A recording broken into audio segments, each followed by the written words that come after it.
ہم نے سمیٹنے کا کام کیا ہے، اور یہ ناہنجار امریکہ کے دلال یہ 100 سال بھی پورے نہیں ہوئے ہندوستان کو کئی حصوں میں تقسیم کیا، اور آج یہ لوگ شیوڑنگ تلاش کر رہے ہیں۔ کبھی بابری مسجد کو شہید کیا گیا، اور ہندوستان کے ایکٹ کے مطابق 1991 میں بھی یہ بتایا گیا جو مسجد جہاں پہ ہے وہ وہی رہے گی، جو مندر جہاں پہ وہ وہی ہوگا، اسے بدلا نہیں جا سکتا۔ جو بھی گرجا گھر جہاں پہ جو بھی جس کے آستھان ہے وہ وہی رہے گا، بدلا نہیں جا سکتا۔ یہ قانون ہے ہندوستان کا۔ 1991 میں بھی یہ قانون بتایا گیا، 1947 میں بھی یہ دیش کی آزادی کا وقت یہ معاملہ آیا۔ قلعہ بابری مسجد کے جتنے بھی دھارمک استھل ہیں وہ چینج نہیں ہو سکتا، جو جہاں پہ وہ وہی رہے گا۔ اگر مان لو کہ میں کہتا ہوں کہ پارلیمنٹ کے نیچے مندر ہے یا پارلیمنٹ کے نیچے مسجد ہے، تو کیا پارلیمنٹ کو توڑ دیں گے؟ یہ سراسر ناانصافی ہو رہی، اور یہ سازش ہے، بھگوا دھاریوں کی سازش ہے، اور ایسے گنڈوں کی سازش ہے، امریکہ کے ڈالر پہ پلنے والے کتوں کی یہ سازش ہے کہ کبھی بابری مسجد کو شہید کیا گیا، تو کبھی مزارات کو شہید کیا گیا، کبھی سنبل کے شاہی جامع مسجد پہ نظر گاڑی، اور پھر دنگے بھی کرائے۔ ابھی اجمیر معلیٰ پہ نظر اٹھی ہے، تو پیارے ہمیں معلوم ہے کہ نہ یہ خنجر اٹھے گا نہ یہ تلوار اٹھے گی، یہ بازو ہمارے آزمائے ہوئے ہیں۔ اب تک تم دیواروں سے سر پٹک رہے تھے، اب تک تم دیواروں سے باتیں کر رہے تھے، اب تک تمہارا مقابلہ دیواروں سے ہو رہا تھا، اب تم صحیح جگہ ہاتھ لگائے ہو۔ یہ وہ جگہ نہیں ہے کہ جسے توڑ دیا جائے۔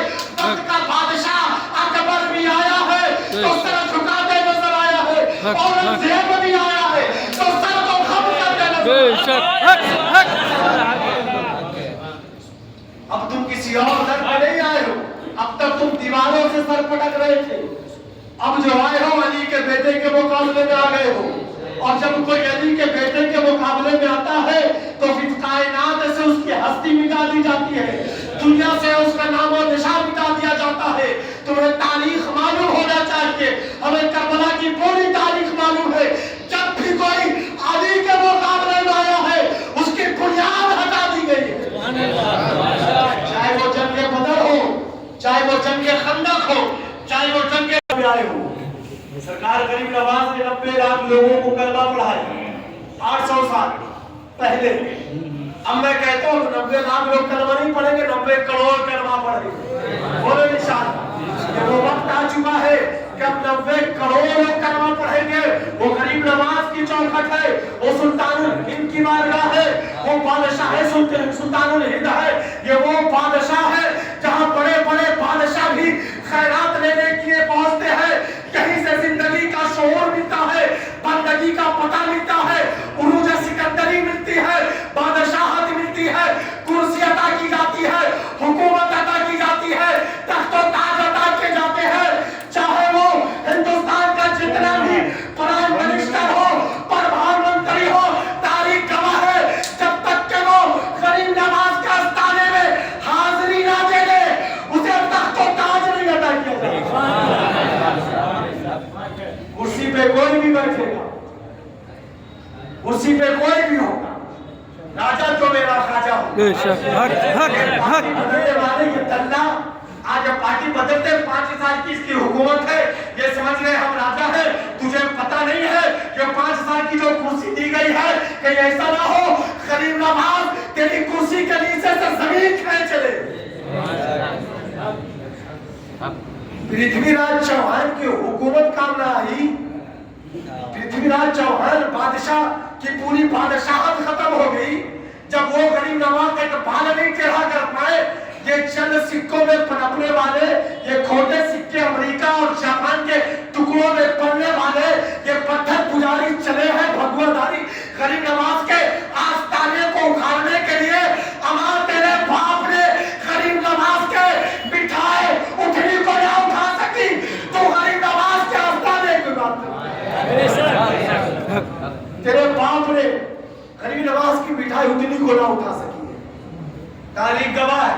تمہیں پوری کتابیں پڑھ ڈالو، پورے ہندوستان کی تاریخ کا مطالعہ کرو، تو پوری حکومت غریب نواز کی بٹھائے اٹھنی کو نہ اٹھا سکی.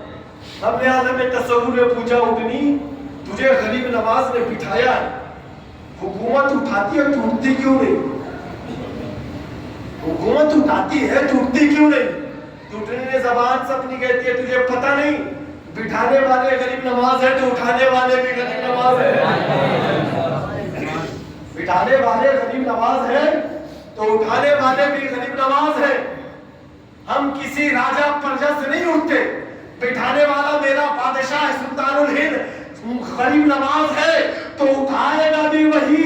لہذا جب غریب نواز کا اشارہ ہوا ہے تب کہیں جا اٹھنی اٹھی ہے. یہ حکومت پہ بیٹھنے والے لالچی کتوں, تمہیں یاد ہوگا تمہیں بٹھایا ہے غریب نواز, وہ جب چاہے تختہ پلٹ دے. میرے غریب نواز نے 90 لاکھ کو کلمہ پڑھایا ہے. اب وقت آ گیا ہے پورا بھارت کلمہ پڑھنے کو تیار ہے. کون ہے ایسا جو غریب نواز کی چوکھٹ پہ حاضری نہیں دیتا؟ کون ہے ایسا؟ ایک بھی کوئی ایسا مذہب نکل آئے جو بولے کہ ہم لوگ نہیں دیتے چوکھٹ پہ حاضری؟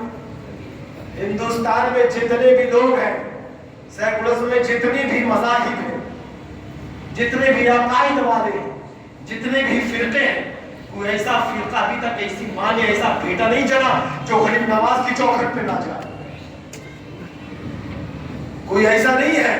ہر مذہب و ملت کے لوگ غریب نواز کی چوکھٹ پہ بھیک لینے جاتے ہیں اور حکومت بنتی ہی ہے غریب نواز کے اشارے سے. حکومت قائم کی جاتی ہے غریب نواز کو حکومت سے. حکومت پہ بٹھایا جاتا ہے غریب نواز کے اشارے سے. جسے غریب نواز نہ